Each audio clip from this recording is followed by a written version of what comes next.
Opinion world பார்வையாளர் அனைவருக்கும் வணக்கம். இன்றைய நேர்காணலில் நம்மோடு இணைந்திருப்பவர் பத்திரிகையாளர் திரு சத்யராஜ் அவர்கள். சார் வணக்கம். ஸ்ட்ரைட் ஆஃப் காமர்ஸ் மூடுனால அமெரிக்காவுக்கு கூட நிறையா எனர்ஜி ரிசோர்ஸ் கிடைக்காம போயிருச்சு. குரூட் ஆயில் நிறைய ப்ரொடக்ஷன் பண்ணாலும் அவங்க கிட்ட ரிஃபைனரி அந்த அளவுக்கு இல்ல அவங்களோட பொருளுமே பாதிப்புக்குள்ளா இருக்கிறதுனால பெரிய நெருக்கடிக்குள்ளா இருக்காங்க. இந்த நேரத்தில் கமேனி அவர்களோட டெத்துக்கு அப்புறமா அவர்களோட மகன் முஸ்டபா கமேனி பதவியேற்றதுக்கு அப்புறம் அந்த பதவி நாங்கள் அங்கீகரிக்கல, இவரும் கூடி சீக்கிரத்தில் எலிமினேட் பண்ணப்படுவார் அப்படின்னு சொல்லிட்டு ரொம்ப ஸ்ட்ராங்காக சொன்னாங்க. சீக்கிரமாக பண்ணிடுவாங்க அப்படின்னு நினச்சாங்க. ஆனால் இது நாள் வரைக்கும் முடியல. ஆனால் இதுக்கு ஆதரவாக சைனாவும் ரஷ்யாவும் அவங்களோட சப்போர்ட்டை ஈரானுக்கு கொடுத்துருக்காங்க. இவரை நாங்கள் அங்கீகரிக்கிறோம், இதை அவங்களோட உள்நாட்டு பிரச்சனையில் நீங்கள் தலையிடாதீங்க அப்படின்னு சொல்லி ஒரு அறிக்கையும் விட்டுருக்காங்க. இதை நீங்கள் எப்படி சார் பார்க்குறீங்க? இது சைனாவும் ரஷ்யாவும் உள்ள வார்க்குள்ளே வந்துருச்சா அப்படின்னு பார்க்கலாமா?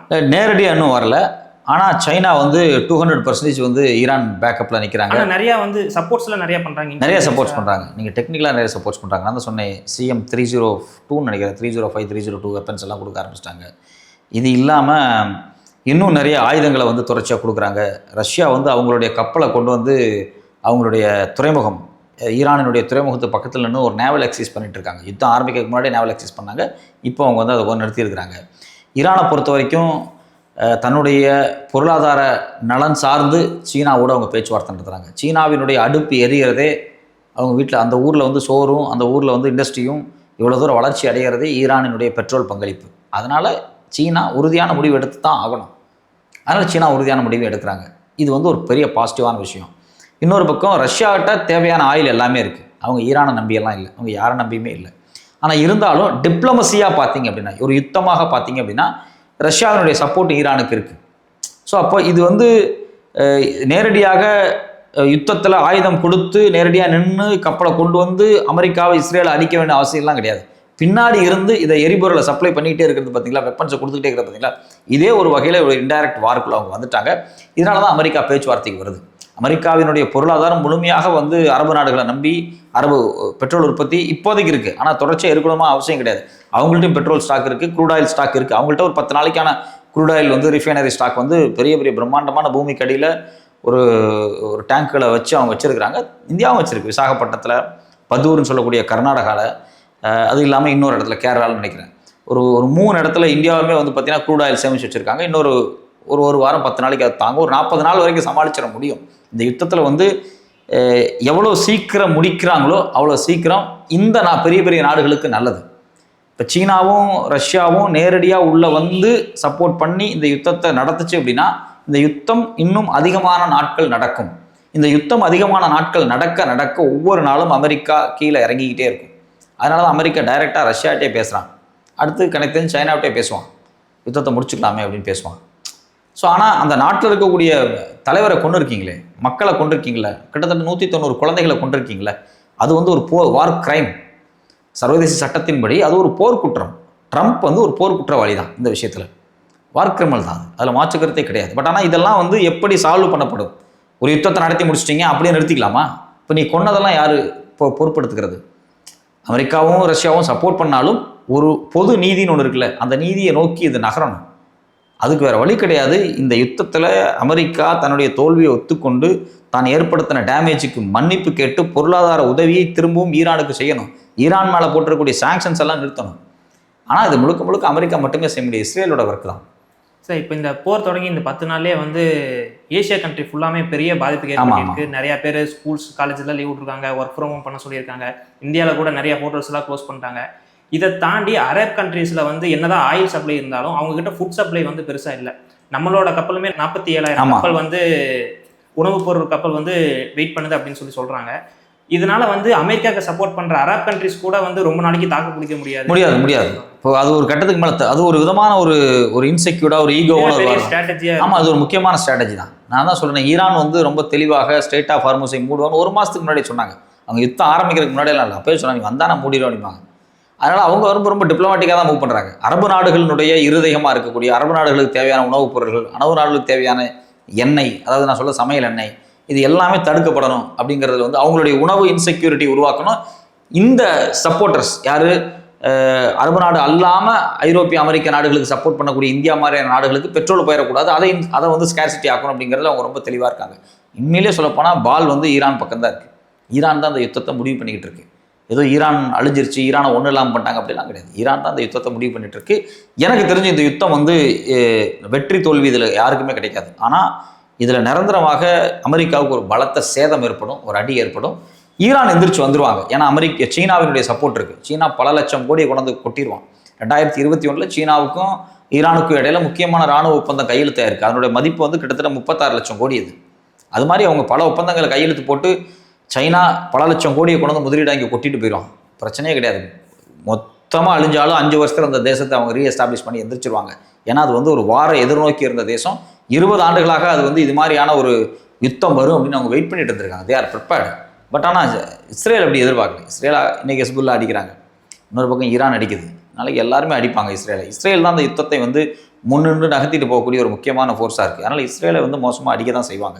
இஸ்ரேல் தான் அதில் மோசமாக பாதிக்கப்பட போகுது. ஸோ இப்போ நம்ம பார்த்தோம், அமெரிக்கா கிட்ட வந்து நிறைய ரிஃபைனரி இல்லாதனால அவங்களுமே பாதிப்புக்குள்ளே இருக்காங்க அப்படின்னு சொல்லி நம்ம பார்த்தோம்.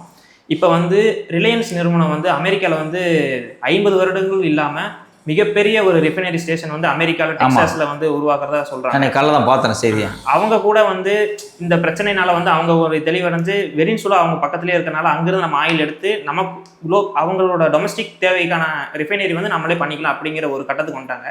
இப்போ நம்ம வந்து எல்பிஜி வந்து இப்போ வார் நடந்த 10 நாளே நமக்கு வந்து பத்தாம போயிடுச்சு, பெரிய அஃபெக்ட் ஆகி போயிடுச்சு, நிறைய எக்கனாமிக் டவுனும் ஆக போகுதுன்னு சொல்கிறாங்க. இது எப்படி சார் பார்க்குறது? அவங்க வந்து போர் நடந்த 10 நாள்லேயே வந்து அவங்க ஒரு அதாவது அமெரிக்காவினுடைய பாலிசி வந்து குறிப்பாக வெஸ்டர்ன் ஹெமிஸ்பியர் அப்படிங்கிறத நோக்கி நகர்ந்துட்டு இருக்காங்க. வெஸ்டர்ன் ஹெமிஸ்பியர் அப்படிங்கிறது என்னன்னா, சைனாவினுடைய ஊடுருவல் நார்த் அமெரிக்கா சவுத் அமெரிக்கா 2 பக்கம் அதிகமாகிடுச்சு. கனடா கிரீன்லாண்டே எனக்கு வேணும் ஏன் ட்ரம்ப் கேட்குறாரு அப்படின்னா, இந்த hemisphere north America south America மொத்த ஹெமிஸ்பியரையும் ப்ரொடக்ஷனுக்கான இடமா மாற்றணும் அப்படின்னு அவங்க பார்க்குறாங்க. இப்போ ஏன் அதை ரிலையன்ஸ் மேலே போடுறாங்க? அங்கேயே மிகப்பெரிய பெட்ரோல் கம்பெனி இருக்குது, 25 பெட்ரோல் கம்பெனி இருக்குது. எங்கன்னா அமெரிக்காவில் சக்தி வாய்ந்த நிறுவனங்கள் இருக்குது. எக்ஸான் மொபைல்ஸ் எல்லாம் இருக்காங்க, கோகோன் ஃபிலிப் இருக்கிறாங்க, ஷெவரான் இருக்காங்க. இதெல்லாம் உலகத்திலே பெரிய கம்பெனி. அந்த கம்பெனி வச்சு அவர் செய்ய வேண்டியதானே. ஏன் செய்யலை அப்படின்னா, நீங்கள் வெனிசுலாவிலிருந்து எடுக்கக்கூடிய பெட்ரோல் இருக்குது பார்த்தீங்களா, அந்த க்ரூட் ஆயில், அது வந்து ஹெவி க்ரூடு. அந்த ஹெவி க்ரூடை அவன் ப்ராசஸ் பண்ண மாட்டான். இவனை வச்சு ப்ராசஸ் பண்ணிக்கலான்னு அவங்க பார்க்குறாங்க. அந்த ஹெவி க்ரூடை ப்ராசஸ் பண்ணுறது ஹைலி எக்ஸ்பென்சிவ். அது பட் ஆனால் சீப்பு. க்ரூட் ஆயில் விலை ரொம்ப சீப்பு. ப்ரொடக்ஷன் கூட 300 பில்லியன் போகும்னு சொல்கிறாங்க. ஆமாம். அது முக்கியமான விஷயம் என்ன அப்படின்னா, இவர் போய் வெனிசுலா அதிபரை கடத்திட்டு வந்துட்டாங்க. எதுக்கு கடத்திட்டு வந்தாங்க? பெட்ரோல் வேணும் தானே கடத்திட்டு வந்தாங்க. அந்த நாடெல்லாம் போய் திருப்பி முதலீடு பண்ண வேண்டியதானே. இவ்வளோ கம்பெனிஸ் இருக்காங்கல்ல, போய் முதலீடு பண்ண வேண்டியதானே. எவனும் பண்ண மாட்டேங்கிறான். ஏன் பண்ண மாட்டேங்கிறான் அப்படின்னா, நான் பாட்டுக்கு 50-60 லட்சம் கோடி போடுவேன், நாளைக்கு அங்கே ஆட்சி மாற்றம் மாறிடும், என் காசெல்லாம் போயிடும், அவன் எல்லாத்தையும் தேசியமயமாக்கிட்டு போயிடுவான். அதனால் இந்த நாட்டை நீ காலனைஸ் பண்ண முடியுமா? காலனைஸ் பண்ணு. 2வது, நான் இவ்வளோ பணத்தை கொண்டு அங்கே போட்டாலும் அந்த ஹெவி க்ரூடை எடுத்து ப்ராசஸ் பண்ணுறதுக்கு என்கிட்ட டெக்னாலஜி இருக்குது. ஆனால் அது செலவு அதிகம். நான் ஏன் அவ்வளோ கஷ்டப்பட்டு பண்ணணும்? அதை விட நல்ல க்ரூட் ஆயில் அமெரிக்காவில் கிடைக்குது, அதே எடுத்து நான் பண்ணிக்கிறேன் அப்படிங்கிறான்.